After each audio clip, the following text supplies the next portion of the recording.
Intersectionality is a term that was coined by Black legal scholar Kimberly Crenshaw in 1989. But what I want to argue is that the concept is not a new one. Black women have been articulately describing the multiple oppressions of race, class, and gender as experienced by Black women back to the days of slavery, sometimes referring to this concept as interlocking oppressions, simultaneous oppressions, double jeopardy, triple jeopardy. Whichever term is used, the point is clear. The term intersectionality caught on, I think, because it so brilliantly captures this concept. Now, what I'd like to do in my presentation is to discuss the history of this concept before Kimberly Crenshaw coined the term, and Nikeeta will take over from there and discuss how the concept of intersectionality has evolved since the 1990s. What I want to argue here is that the concept of intersectionality is inherently progressive and is not only compatible with Marxism, but advances both Marxism and feminism theoretically. And the truth is that many Black feminists and other women of color have been alienated historically by the predominantly white feminist movement. And that's part of what I want to explain here. But it's also the case, and this is, I think, important to the development since the 1960s and 70s, is that many Black women and other women of color also felt sidelined and alienated by the lack of attention to women's liberation inside nationalist and other anti-racist movements.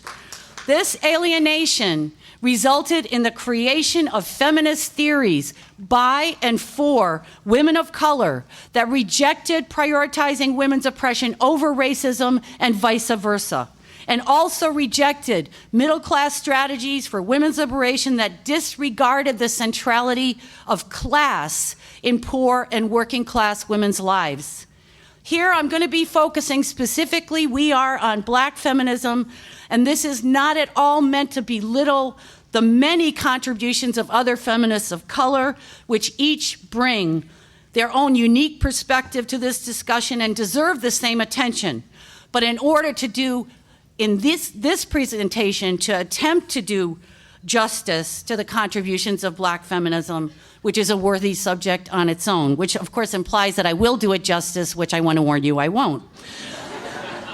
This concept of intersectionality was first given voice, I think, famously by Sojourner Truth back in 1851, when she argued, "Ain't I a woman?" to the Akron, Ohio Women's Convention. And when she said, that man, quote, "that man over there says that women need to be helped into carriages and lifted over ditches and to have the best place everywhere. Nobody ever helps me into carriages or over mud puddles or gives me any best place. And ain't I a woman?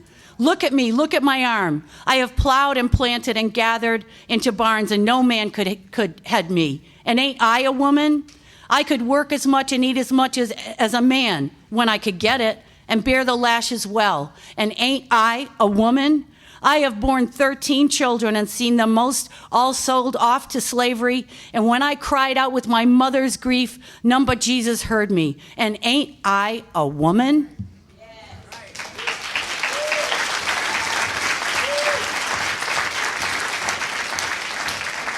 Sojourner Truth is making the central point absolutely clear. While white middle-class women have so often been treated, and this is part of their oppression, been treated as overly emotional, delicate flowers, unable to make a decision for themselves, who must always keep smelling salts at their side.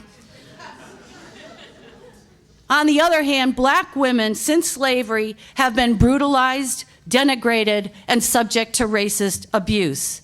That is, their oppression as women is defined by racism that is a foundational element of US society.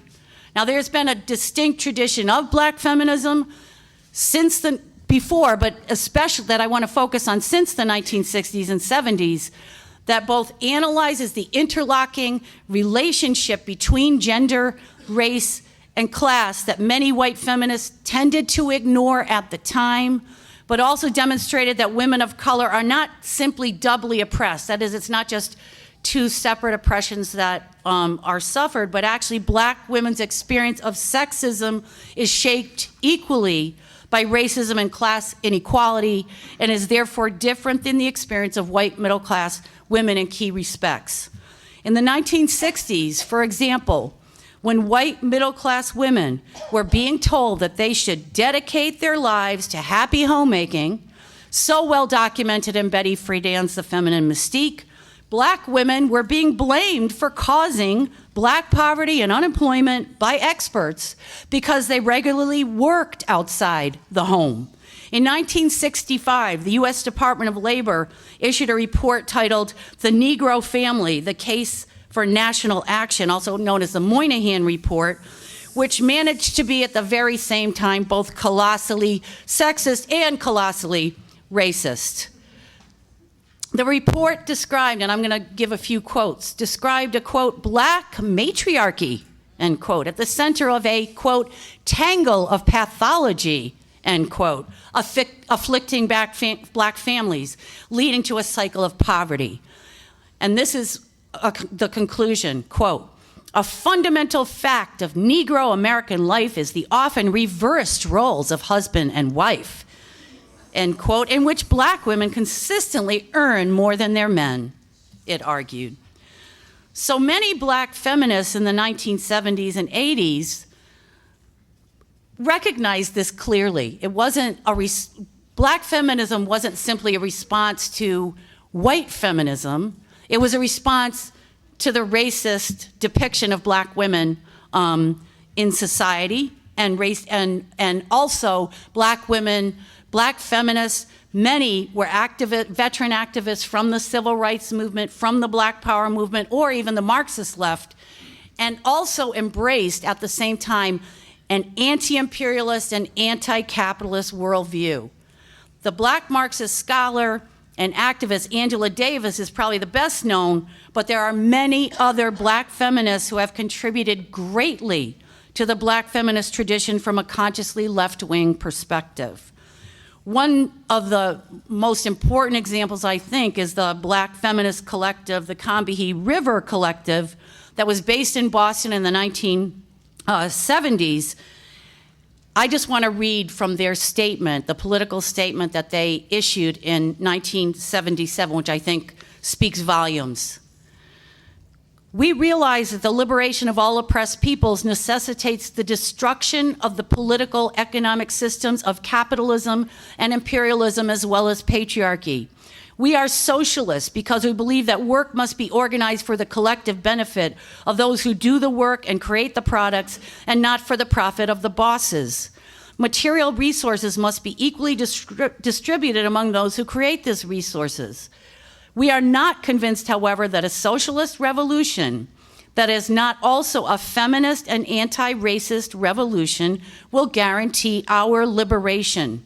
Although we are in essential agreement with Marxist theory as it applied to the very specific economic relationships he analyzed, we know that his analysis must be extended further in order for us to understand our specific economic situation as black women, end quote.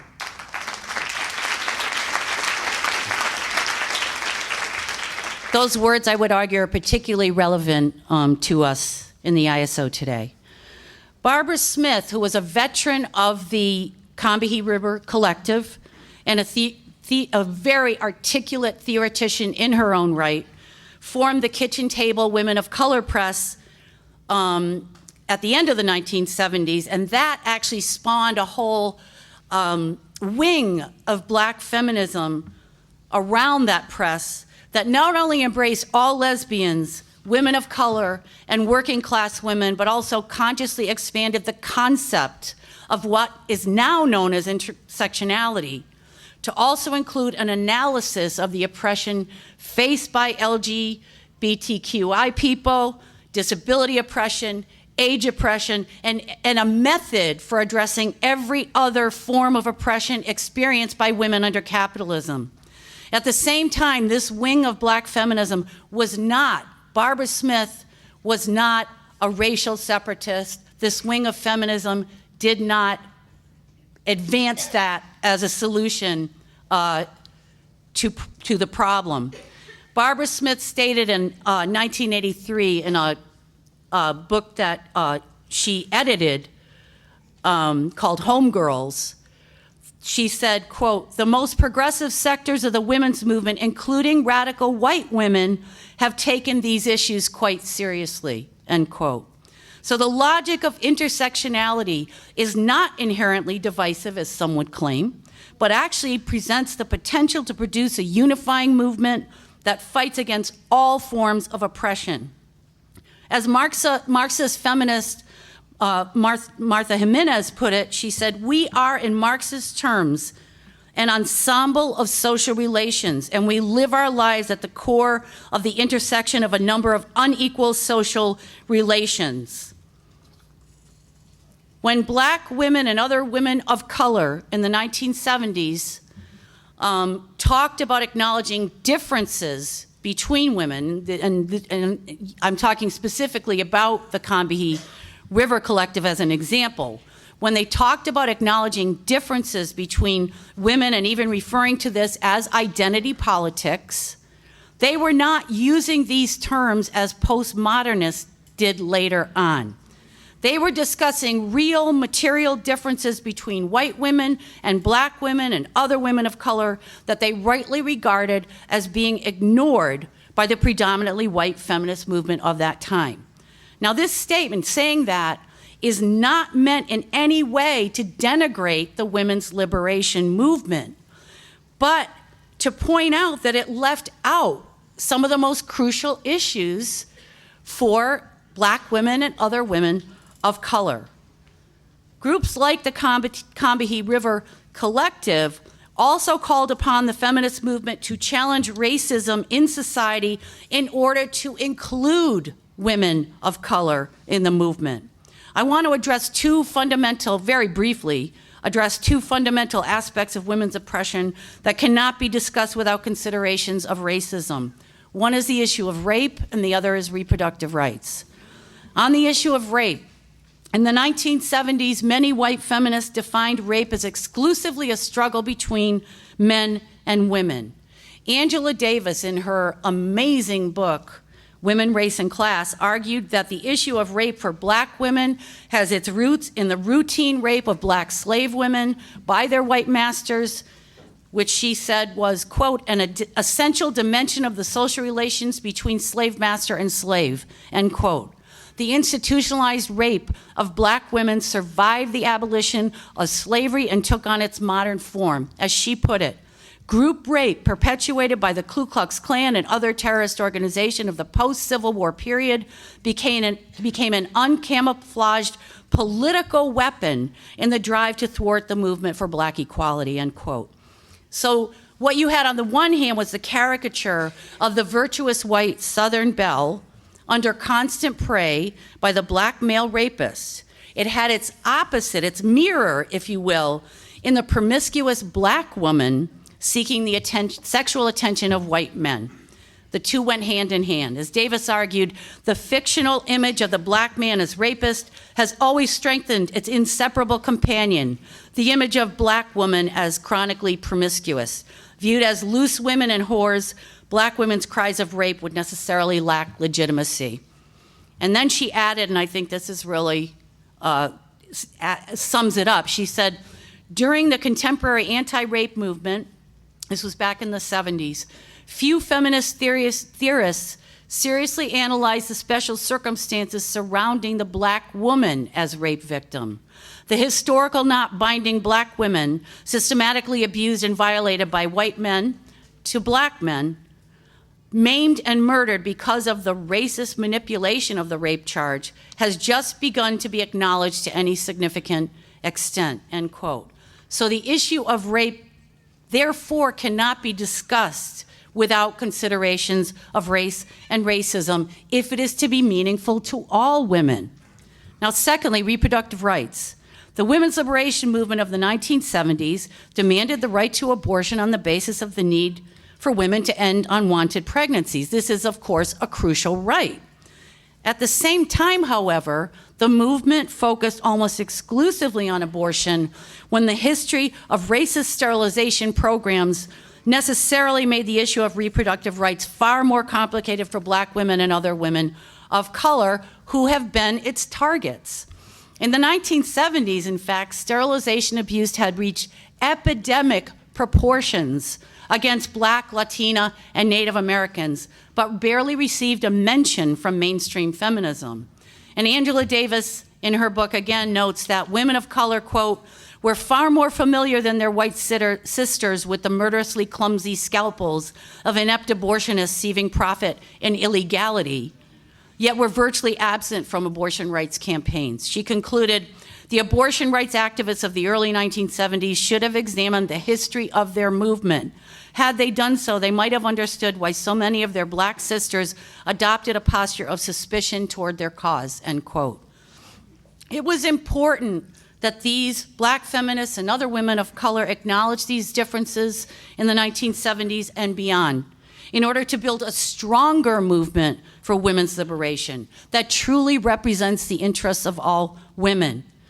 And I want to conclude with this quote from Barbara Smith, in which basically she laid out her own vision of feminism back in 1984, which I think says so much. I have often wished, she said, I have often wished I could spread the word that a movement committed to fighting sexual, racial, economic, and heterosexist oppression, not to mention one which opposes imperialism, anti-Semitism, the oppressions visited upon the physically disabled, the old and the young, at the same time that it challenges imminent nuclear destruction. This is her vision of feminism. This worldview is perfectly in keeping with the kind of struggle that socialists seek to build that unites not only all those who are exploited, but also all those who are oppressed by capitalism into a single movement that fights for the liberation of humanity. Thank you.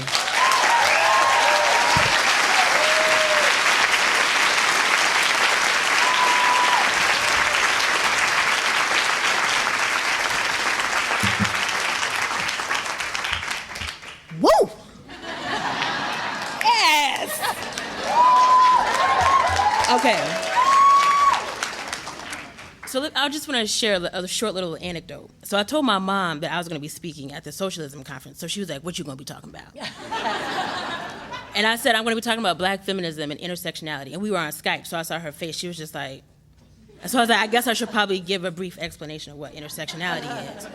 And so I was like, basically, I was like, Mom, we're Black women. We don't just experience, race or, gender, or class. They're all interlocking oppressions. So she sat there and she was like, duh.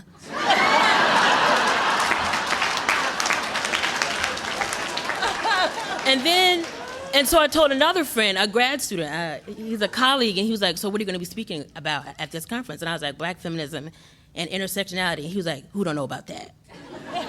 And so I share these stories because, on one hand, there's people who don't know anything, about Black feminism and intersectionality. And then there's some people where it's like, again, how do you not know what this is? And so I think it's a testament to how serious of an organization ISO is, that we are seriously grappling with these issues of oppression, like the disability talks, the transgender talks, and Black feminism and intersectionality. So I think that we should give ourselves a hand for really bringing these issues to the fore.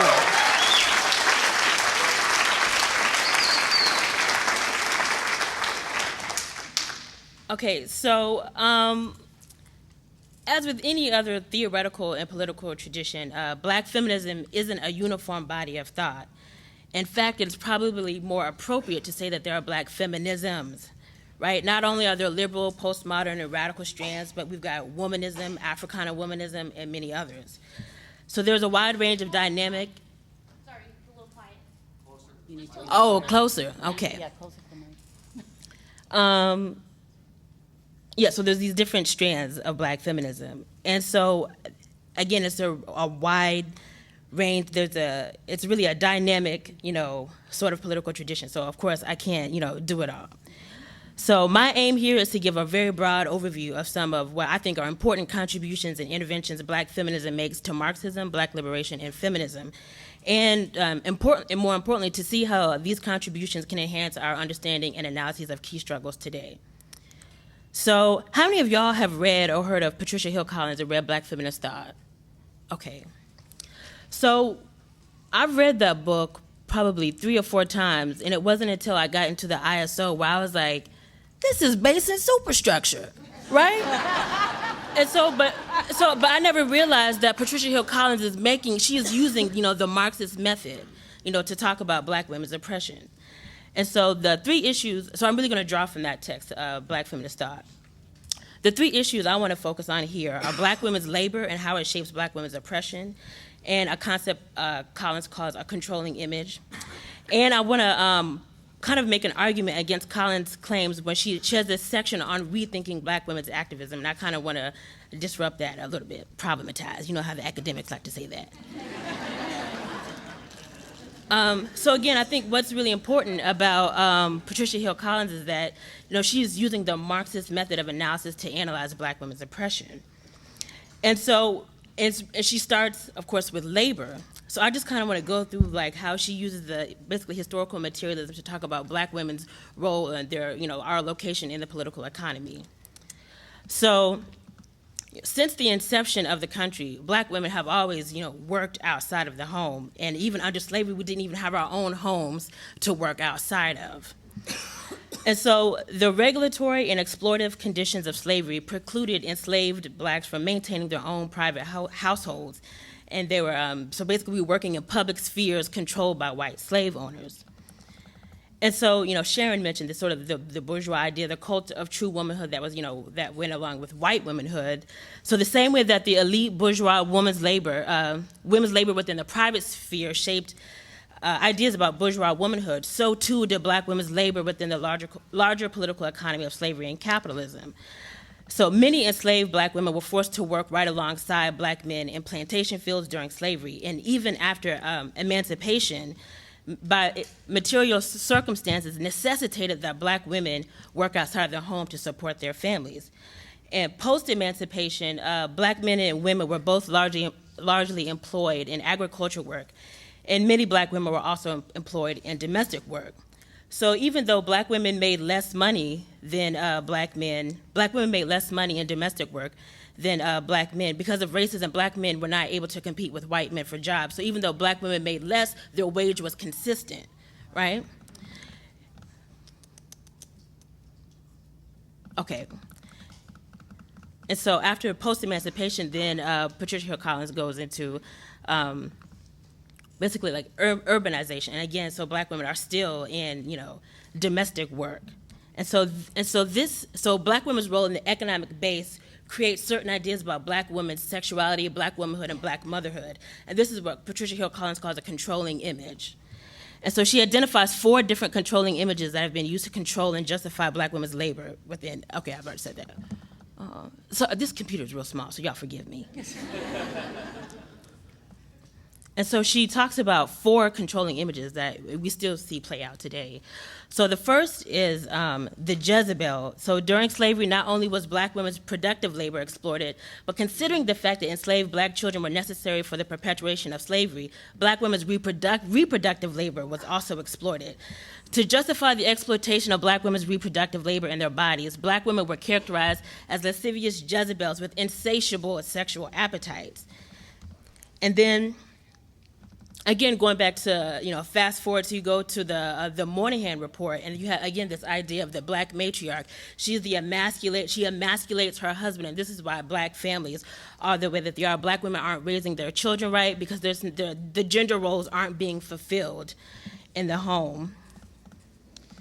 And then, so by the 1960s, 70s and 80s, and of course, we can see it now within, the period of late capitalism or neoliberalism, the Jezebel and the matriarch, eventually come together in the post-war period to paint Black women as welfare queens. And so what happens, so you have Black women who have these outrageous sexual appetites. They have a whole bunch of children, and then again, they're bad mothers. So then we get blamed for social misery, right? And so it's like, well, all they're doing is sucking from the system. And so and this is a really interesting point that Dana Davis, she's a Black feminist and she does work on welfare. So in the 1930s, when one of the new welfare programs was created in 1935, it was aid to dependent children. This new program was a part of the New Deal. It was implemented to offer assistance to women and children. Unfortunately, not all women and children were eligible to receive the benefits of the program. So according to Dana Davis, the aid to dependent children was available to the children of primarily white widows or whose married parents were estranged or incapacitated. Additionally, despite the fact that ADC was a federal program, the federal government gave states discretion to determine its eligibility requirements. Though the eligibility requirements of the ADC did not explicitly exclude black women, the discretionary power given to states allowed many southern states that were dependent on black women's labor to exclude agricultural and domestic workers from receiving assistance. So again, it wasn't an explicit, say black women can't get this assistance, but again, because of our role, because of our labor and the sort of jobs that we had to take, again, black families needed, 2 incomes. And so after civil rights agitation, black women were able to access ADC, which by this time had been renamed to Aid to Dependent Families and Children. However, by this time, again, as Sharon pointed out, AFDC was seen as increasingly serving undeserving black women that exacerbated social disorder. Even though by the mid-1960s, black women were able to receive public assistance, the controlling images perpetuated about black families, again, is the Moynihan Report and this idea of the tangle of pathology. So rather than addressing or confronting the systematic oppression and exploitation of black communities in the 1960s, Moynihan pathologized black communities by criticizing their family makeups. The Moynihan Report will play a key role in stoking anti-welfare policy sentiment for decades to come. And so I want to shift gears a little bit. I've been talking about black women and their role in the domestic work, and this is where I have a beef with Patricia Hill Collins. And so there's a point in, so she's really trying to think about, she's trying to expand the idea of what we consider activism.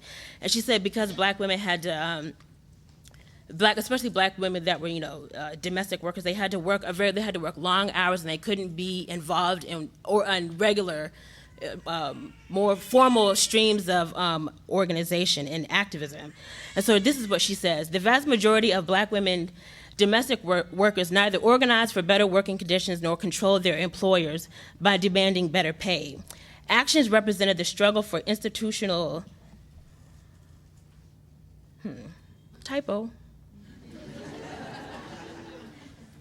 institutional something, some demand. Because they need their job. They didn't struggle. She's arguing that they didn't struggle for demands because it would have put their jobs in jeopardy, and so she considers survival being a form of resistance. And so yes, rather than risk their jobs, black women made sure their families were protected. And I don't want to get into some sort of postmodern language argument, but I think that what Patricia Hill Collins is talking about is resistance, and I think that this has been a subtle and nuanced resistance has always been a part of black women's resistance. Like under slavery, black women would exercise reproductive agency and they would induce abortion so they would not have to raise children under slavery. And so, again, that's a constrained choice. You don't have, many options, so that's the only way that you can, do resistance. But I would just like to push back on the idea that domestic workers didn't organize. In Sojourning for Freedom, it's a book about black women in the Communist Party. Eric McDuffie writes this: in the 1930s and 40s, black communist women like Louise Thompson and Ella Baker were keenly aware of the exploitive working conditions of black domestic workers. Ella Baker wrote an expose called The Bronx Slave Market, which discussed how white housewives would select black domestic workers from street corners to do housework.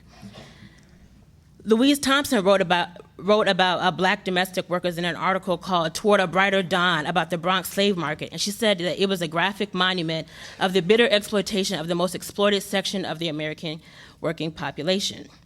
In addition, actually, black women were instrumental in the domestic workers union, so black women actually did organize. And so the reason why this is important to me, I'm going back in history to talk about why this is important now, is because I think that there is a tendency in black feminism now, or in just feminisms in general, to where we talk about the personal is political in a way that it just seems like what you do in your individual life is the extent of your politics, right? And so it's not about confronting power. It's not about confronting structures anymore. And I think that because we've become so mired in that, I think that we even sanitize our own, black feminist heroes. Think about Audrey Lorde and the work she was doing around self-care. But now it's been morphed into some sort of neoliberal, Ileana Van Zandt, New Age kind of trash. You know what I'm saying? And I think that we have to, and we can't take away Audrey Lorde from her material conditions. Audrey Lorde was talking about self-care because she had breast cancer. And this is what a black feminist, Alexis Pauline Gumbs, says. Audrey Lorde's archival papers prove she was denied medical leave, had to turn down prestigious fellowships that required residency in places too cold for her to live during her fight against cancer. The English department at Hunter, which recently honored Lorde with a conference 20 years after her death, rejected her proposals at the end of her life to teach on a limited residency basis that would allow her to teach poetry-intensive classes for students during warm weather in New York and to live in warmer climates during the winter based on her health needs. And this is what another black feminist says: to ask that we regard Audrey Lorde's death as the outcome of a politics and not just a disease is both to invoke Lorde less as an exceptional figure than as a powerfully exemplary one, and to direct our attention to how the murderousness of capitalism expresses itself where it is most mundane. That's a material condition. And I think that black feminism really has to get back to that point. Like, we have to get back to really talking about, material conditions and organizing against systems of oppression. And I think we've gone too far in the personal as political to where, we're not challenging structures anymore. And radical feminist, and this is, I think that I go back to this point because I think that this is especially important in this period of neoliberalism. And I want to quote radical black feminist Joy James, not radical as in transphobic, because we have to make those distinctions. So she asked this question of a black cultural feminism. It's kind of a feminism that's more concerned with politics of representation and symbols, and not people's material conditions. And she says, one might ask if a cultural form of black feminism functions as a buffer against revolutionary feminist critiques that cite capitalism and the state as primary obstacles and therefore female advancement. Can cultural black feminism exist as a hybrid, heavily invested in the political appearances of revolutionary symbolism and representation shaped by ludic feminisms rather than political organizing with non-elites for revolutionary practice? Joy James wrote that piece in 2001, but I think, especially when we talk about representations in black feminism, I think that there's an obsession with folks like Beyonce and Michelle Obama. There's always you can't go a day without hearing about, is Beyonce a feminist, or analyzing something about Beyonce or Michelle Obama. And so during the Democratic National Convention, Michelle Obama used the phrase mom in chief. And so there was a debate between black women and black feminists and white feminists. So white feminists were saying, you've done all these great things. That's what they said. I didn't say that. And so, you're accomplished. So why are you reverting back to this idea of mom in chief? And then black feminists were saying, well, black women have never had the ability or we've never had the choice to stay at home and raise children. And that's important, but I think what is really telling is that in the same speech, this is what she said somewhere down in the speech. This is verbatim, no ellipsis, no cuts or anything like that, straight from the text. So she says, I have seen it in the incredible kindness and warmth that people have shown me and my family, especially our girls. I've seen it in teachers in a near bankrupt, it being like the positive spirit of all that American patriotism trash. I've seen it in teachers in a near bankrupt school district who vow to keep teaching without pay. And so the reason why we have to think about black feminism and intersectionality and think about where she's from, Chicago. Most of the teaching is a predominantly female profession. It's a predominantly woman profession.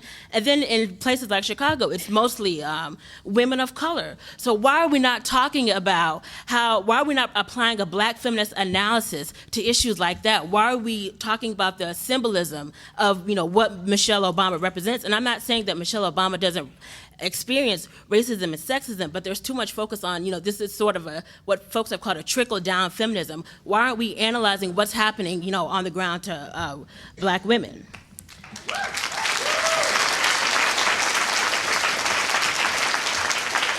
And so, how much time do I have? Oh, fine, okay, great.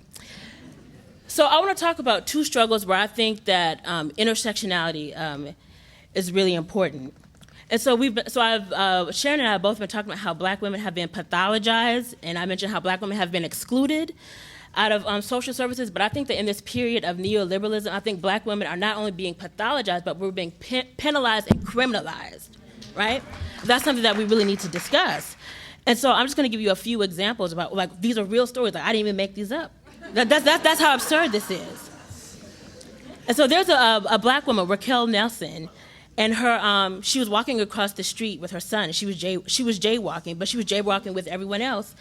And a drunk driver hit her son, and he died, but she was actually charged with some kind of child neglect, right?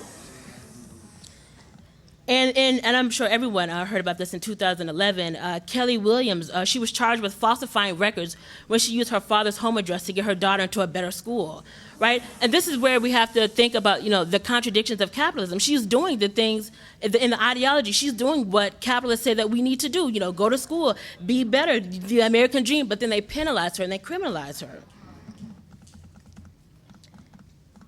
And so with this criminalization, it's something that's really, really important to me, is that we have to talk about the prison industrial complex. And we don't need to do an oppression Olympics, but I think black men's stories, they take up entirely too much space to the point where black women don't get a say, right? And so there's enough space in the racial room to deal with everyone's, issues. The racial room, that's good. And so there, and I saw a meme on Facebook, and it was one of those "don't keep calm." It's more black men are in prison than they were in enslavement, and that was really big. And on the very bottom, it was black women with the fastest growing prison population, and that was such a visual representation of the way black women we are the footnotes of movements in history, right? And so there might be more black men in prison. But there's a ripple effect when black women go to prison, especially with children, right? Because black women are the primary providers of care for children. So what happens is there's a what's that term? Not the inverse. When it's together. Y'all are so smart. So there's a parallel relationship between the increase of incarceration of black women and then black children being caught up in the foster care system. And additionally, African-American women suffer health consequences that are largely ignored by mainstream society. The rates of HIV transmission are very high in low-income black communities. African-American women are now the largest growing HIV-positive population, and incarcerated women are overrepresented in high rates of HIV transmission. And these are things that have to be brought to the surface when we talk about the prison industrial complex.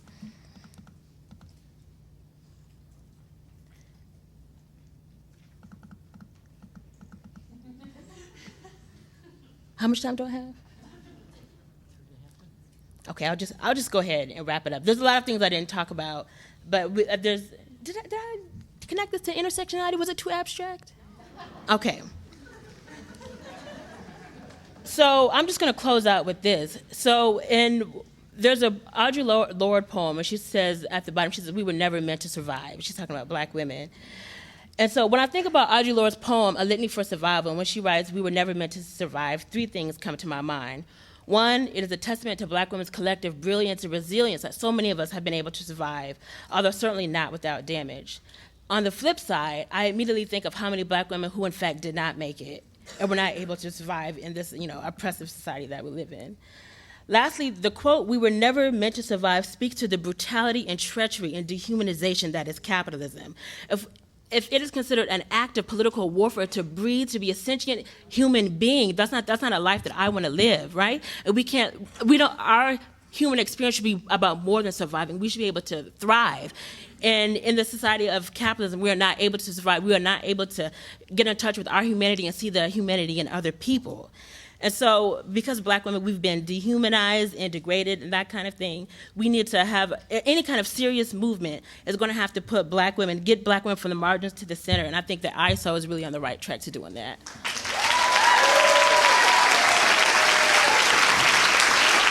You know how often there is a caricature of Marxists that, oh yeah, everything will be solved after the revolution, and usually we laugh as if that's funny, but the truth is that the revolution itself merely overthrows the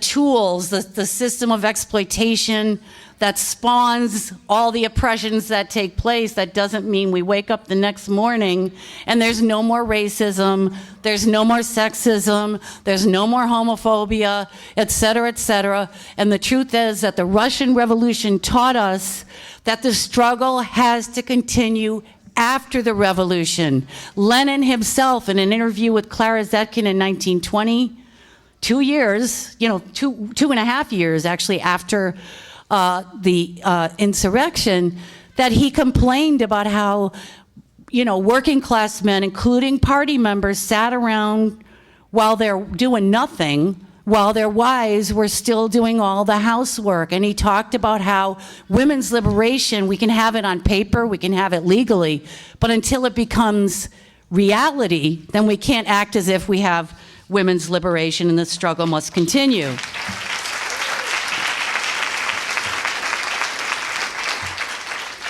Now, the third point I wanted to make touches on a number of the points that have been made in the discussion. And that really is, I wanted to maybe emphasize the different aspects of the postmodern version of intersectionality that I think come into direct conflict with that of, for example, the Combahee River Collective and the more consciously socialist and left-wing really movement, 60s movement veterans who really, I think, articulated best. And I wanted to contrast that with the identity politics and so forth that really dominates from the postmodernist theory that's much more recent. And really, I think that what happened with postmodernism is there's an emphasis on the individual, whereas earlier there was an emphasis on the collective.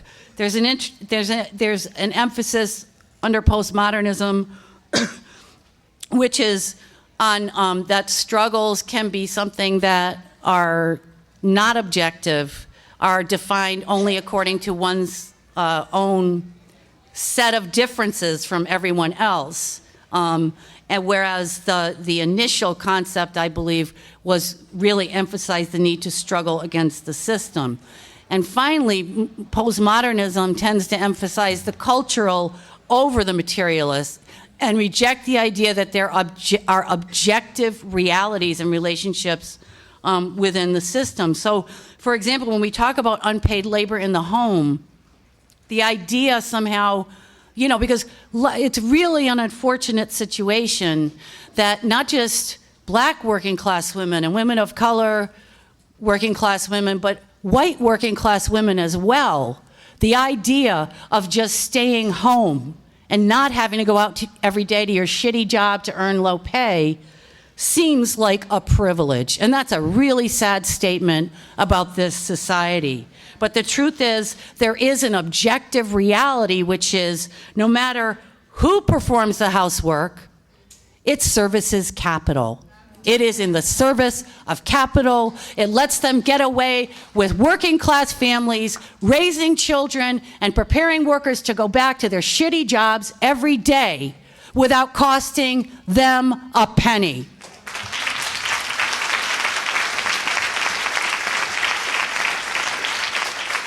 And the truth is that in the 1970s, today, in the absence of a women's movement, it's really hard to gauge consciousness.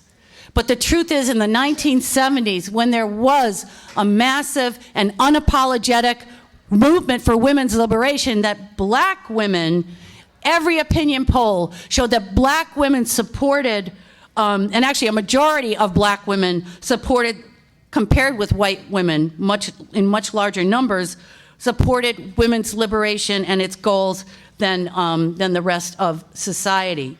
So I just wanted to finish by saying, you know, whoever pointed out, and I think it's absolutely crucial, is that class, and this is why intersectionality and Marxism really need to go together, because class is not just another oppression. It's not just snobbery. It's not classism. It's not attitudes.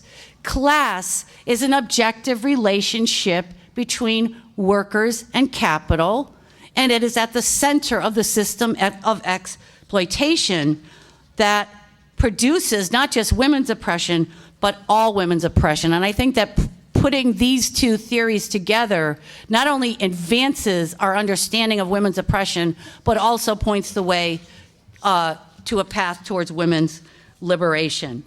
I think that number one, what we need to take away from this today is, number one, we need to challenge individual acts of sexism, racism, homophobia, on and on and on. That goes without saying. But that is far from enough. Number two, we need to challenge the system that is at the root of all forms of oppression, and understand, and I think this is extremely important and too often gets lost in the conversation nowadays, is that it's not only possible but necessary to build a working class movement in which all workers are united not on the basis of ignoring oppression, but on the basis of fighting for the liberation of all people, and are ready to build a new society on that basis.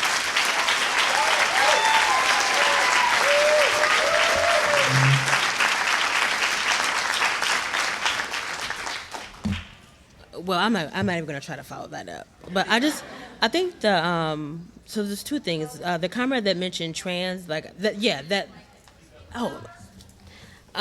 that, we definitely have to, I should have definitely included that in my talk, so you're definitely right about that. And the child sexual abuse is a really interesting topic, especially when you think about, black families. I remember when, I think it was the Sandusky case happened. I remember I was reading, and I don't know why I read the comment section, but it was, so I think they had just said that it was like low income boys, and all the comments kept saying, it was demonizing single mothers. It was like, why do single mothers just leave their children with anyone, right? Why? And then there's a professor at my university who coaches basketball. He was like, I'm always surprised at how women don't mind just leaving their children with me. And so I don't know why he said that, right? And so I think that, and the reason why I bring up family is because someone can correct me if I'm wrong, but most people who experience sexual abuse is from someone that they know and that it's their family members, right? So I think that we really, again, we have to really think about not demonizing single mothers of any race, but especially working class, single mothers. So I think that that's really a conversation, a way we can bridge the gap between that conversation. And I'll just stop there. Workers of the world unite.